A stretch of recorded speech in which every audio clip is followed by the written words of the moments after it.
बेटा सुनो सुनो, मैं आज तुम्हें एक कहानी सुनाता हूँ। बहुत अच्छी कहानी है। वो कहानी का नाम है मित्र का आधार। ठीक है अंकल, सुनाइए। आज मैं आपसे कहानी सुनने जा रहा हूँ, सुनाइए। चलो मैं सुनाता हूँ।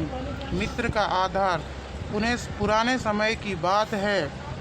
एक घना जंगल था। जंगल के बीच में एक नदी बहती थी। नदी के किसी किनारे एक सरस रहता था। जंगल में लोमड़ी रहती थी। दोनों में आपस में मित्रता हो गई। नदी के किनारे बैठकर वो बड़े प्रेम की बात करते थे। लोमड़ी बड़ी चालाक थी, क्योंकि लोमड़ी का स्वभाव ही ऐसा होता है। एक दिन लोमड़ी ने सरस से कहा, सरस भाई, कल तुम मेरे यहाँ भोजन करने आना, मैं तुम्हें दावत का निमंत्रण देता हूँ।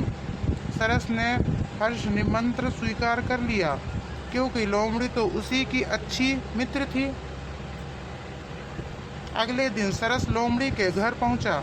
लोमड़ी तो स्वभाव बहुत चालाक थी। लोमड़ी ने अंगूरों का रस निकालकर एक थाली में परोस दिया और कहा, लो मित्र, खा लो मीठा तथा ताजा अंगूरों का रस।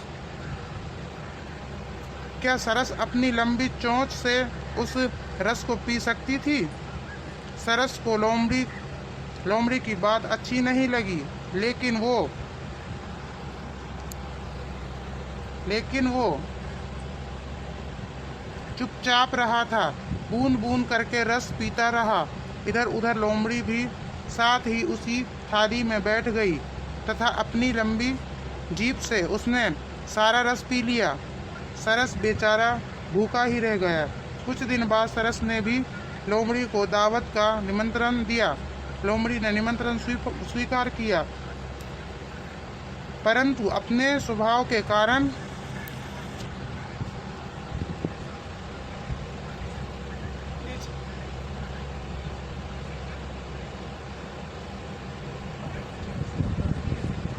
उसे शक बना रहा कि सरस भी ऐसा ही व्यवहार करेगा।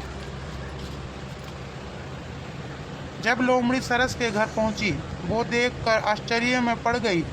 थाली में ढेर सारी ताजा मछली रखी हुई है। घर पहुंचने पर सरस ने लोमड़ी का खूब स्वागत किया तथा थाली भरकर मछलियां परोसी।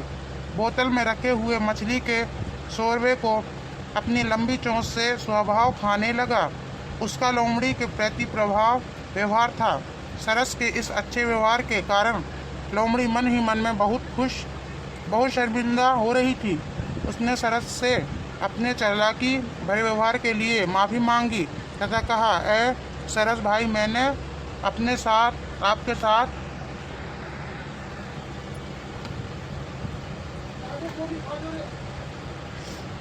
ऐसा मजाक किया था। उसके लिए मैं आपसे क्षमा मांगता हूँ। बच्चे, आप भी अपने स्वभाव को लोमड़ी जैसा चालाक मत बनाओ। सभी मित्रों के साथ सरस जैसा बर्ताव करो। सरस जैसा व्यवहार करने से ही हमारी मित्रता और अधिक गहरी दोस्ती होती है।